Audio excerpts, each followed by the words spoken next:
दूसरा पित्त का हिस्सा बहुत क्लियर है, एकदम स्ट्रेट फॉरवर्ड है कि घी ज्यादा खाएंगे पित्त आपका हमेशा सम रहेगा। और ज्यादा घी खाने का जो समय है वो बारिश के दिनों में और ये जो गर्मी के दिन होते हैं ना, उस समय घी ज्यादा खाइए ताकि पित्त को कंट्रोल करके रखे। और वात के लिए मैं पहले ही बता चुका हूं, शुद्ध पित्त। अभी ये जितनी बात है आप सोचो कितनी सरल है, बस हमें अपनी जीवन शैली में थोड़ा बदलाव करना है। जीवन शैली में बदलाव से पहले मन में संकल्प लेना है कि जी हम तो ऐसे ही चलेंगे, दुनिया जिधर जाए जाए हमें उससे मतलब नहीं, हम तो ऐसे चलेंगे। तो ये 3 चीजें अगर आपने देख ली तो बहुत अच्छा है। अब थोड़ा आगे चलें, अब और दूसरी चीजों पे मैं चलता हूं कि और कौन कौन सी चीजें हैं जो आपके आसपास हैं और आपके वात पित्त कफ तीनों को सम पे लाने में मदद कर सकती है। ये तीनों समभाग में रहें तो अच्छा होता है। और कौन कौन सी चीजें हैं? तो भागवती जी कहते हैं रसोई के बाहर जाने की जरूरत ही नहीं, सब वहीं है। भागवती जी ने एक सूत्र लिखा है, दुनिया का सबसे बड़ा औषधि केंद्र हमारा रसोई घर है। सबसे बड़ा औषधि केंद्र रसोई घर है। अब दुर्भाग्य से हम रसोई में जिनको मसाला कहते हैं ना, मसाला, वहां मसाला कुछ नहीं है, सब औषधि है। मसाले का और औषधि का अंतर मालूम है? ये मसाला तो शब्द ही भारत का नहीं है, पहले तो ये बता दूंगा। ये अरबिक शब्द है, फारसी से अरबी में आया, अरबी से हमारे घुस गया, हिंदी में और जगह जगह घुस गया। ये विदेशी आए तो ये शब्द भी आया। हिंदुस्तान में 17वीं 18वीं शताब्दी का साहित्य जब मैं पढ़ता हूं तो जब तक मुगलों का राज्य रहा तब तक मसाले शब्द का बहुत उपयोग है। मुगलों के राज्य के पहले एक भी जगह किसी भी शास्त्र में मसाला नहीं है। चरक संहिता पढ़ी मैंने, कहीं भी मसाला नहीं है उसमें।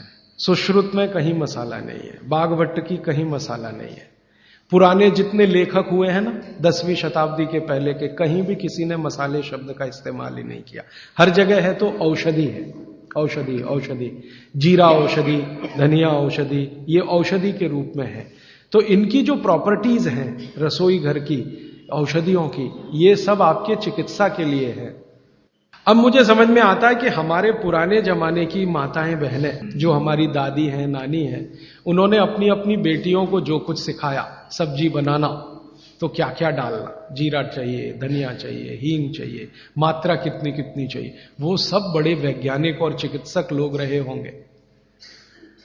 क्योंकि रोज हमारे शरीर में वात पित्त कफ की स्थिति सम और असम होती रहती है। आप जानते हैं सुबह जो है ना वात ज्यादा होता है शरीर में, सुबह सुबह, दोपहर को पित्त ज्यादा होता है, शाम को कफ ज्यादा होता है। तो ये पूरे 24 घंटे में ऊपर नीचे होता रहता है।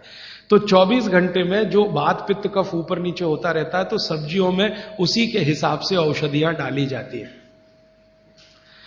जैसे दोपहर की सब्जी बने, दोपहर की, तो मेरी दादी को मैंने देखा था कि दोपहर की सब्जी बनाएगी तो अजवाइन जरूर डालेगी उसमें, और वही सब्जी रात को बनाती थी तो अजवाइन नहीं डालती थी। तो एक दिन मैंने दादी से पूछा कि यही सब्जी दोपहर को मैंने खाई तो इसमें अजवाइन थी, शाम को खाई तो नहीं, क्यों? तो उसने उत्तर तो नहीं दिया। तो उसने कहा मेरी मां ने ऐसा सिखाया। बस बात खत्म हो गई। अब उस समय मैं भी मान लिया कि ठीक है, उसकी मां ने सिखाया। अब जब मैंने काम शुरू किया ये चिकित्सा पर, तब मेरे समझ में आया कि अजवाइन जो है पित्तनाशक है। घी के बाद, देशी गाय के घी के बाद जो सबसे ज्यादा पित्तनाशक दूसरी कोई चीज है तो वो अजवाइन है। और दोपहर को पित्त भड़कता है, आप जानते हैं, और वो स्वाभाविक है क्योंकि खाना खाने के लिए पित्त भड़कना ही चाहिए। तो उस समय अजवाइन डाली जाती है सब्जी में, क्योंकि दोपहर को ही शरीर को अजवाइन की जरूरत होती है पित्त को सम पे लाने के लिए। तो भारत में ज्यादातर माताएं बहनें ये बात जानती हैं कि दोपहर की सब्जी में अजवाइन चाहिए। दोपहर का दही है ना, दही का मट्ठा, उसमें भी अजवाइन का बघार लगता है। दोपहर की जितनी भी चीजें हैं ज्यादातर अजवाइन ग्रस्त होती हैं या अजवाइन से बनती हैं, क्योंकि पित्त को सम पे रखना है। तो आप सोचो जो लोग ये कर रहे हैं वो बिना कहे कितना बड़ा काम कर रहे हैं। हमने उसका वैल्यूएशन नहीं किया, ये हमारी मूर्खता। हमारे यहां तो एक बहुत बड़ा दुष्कर्म इस देश में हुआ है। अंग्रेजों के हम गुलाम हो गए तो सब कुछ हम भूल गए, अपनी चीजें। अंग्रेजों ने जो सिखाया वही हमें याद है। तो हम जीडीपी का कैलकुलेशन करते हैं अंग्रेजों के फॉर्मूले से। जीडीपी निकलता है इस देश का, ग्रॉस डोमेस्टिक प्रोडक्ट।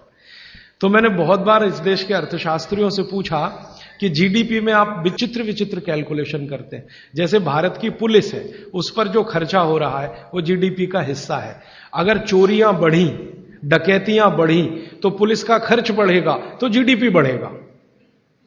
और प्रधानमंत्री छाती ठोक के कहेगा मेरे जमाने में जीडीपी 10% से ऊपर बढ़ गया।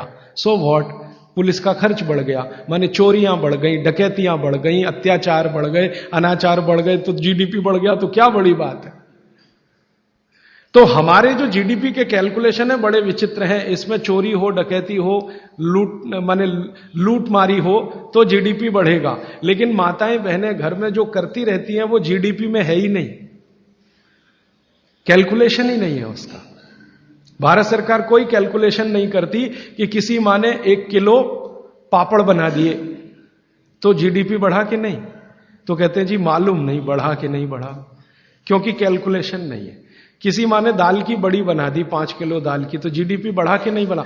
आपका मन क्या कहता है, बुद्धि क्या कहती है, बढ़ा कि नहीं बढ़ा।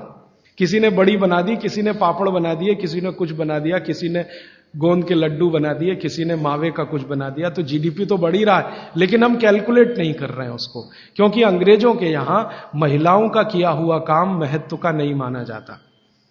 अंग्रेजों के यहां ये जो अंग्रेज जात है ना दुनिया में, ये महिलाओं के किए हुए काम को काम ही नहीं मानती। आपको मालूम है 2000 साल यूरोप में महिलाओं को पुरुषों से हमेशा कम वेतन मिलता रहा, और आज भी है ये कई देशों में। वो मानते ही नहीं कि इनका कोई काम है। क्यों? वो महिलाओं में आत्मा नहीं मानते। हां, यूरोप का सबसे बड़ा दार्शनिक है प्लेटो, वो कहता है कि स्त्रियों में आत्मा ही नहीं होती, आत्मा सिर्फ पुरुषों में होती है। तो स्त्री जो करे वो बेकार है, पुरुष जो करे वो ही अच्छा है। तो उनके यहां से ये कैलकुलेशन हमारे यहां आ गया कि स्त्री कुछ भी करे तो काम ही का नहीं। तो अंग्रेजों का 200-250 साल जो राज चल गया, उसमें हम सब के दिमाग खत्म हो गए, सोचना विचारना बंद हो गया, तो हमने भी वही मान लिया। मैं अब इसको बदलना चाहता हूं, और मैं ये समझना चाहता हूं और समझाना चाहता हूं कि स्त्रियां जो कर रही हैं वो किसी डॉक्टर से कम नहीं है। बस अंतर इतना है कि डॉक्टर को आप फीस देकर उससे एडवाइस ले रहे हैं, हमारी दादी नानी फोकट में वही एडवाइस दे रही है, धनिया खाओ, जीरा खाओ और ये अजवाइन खाओ, आपके पेट की गैस खत्म हो जाएगी। और ये 3500 साल से वैसे का वैसा ही है, अजवाइन खाओ तो गैस खत्म होती ही है। कभी भी आप करके देख लो।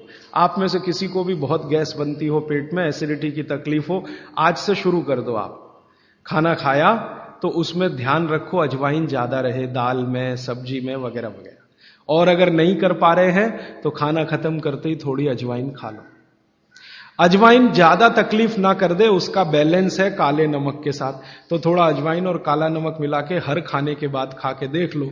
3 दिन में ना आपकी गैस बंद हो तो आप जो कहो मैं हारने को तैयार। ये गारंटी मैं नहीं दे रहा हूं, ये गारंटी अजवाइन दे रही है, मेरी गारंटी नहीं है, अजवाइन की गारंटी है।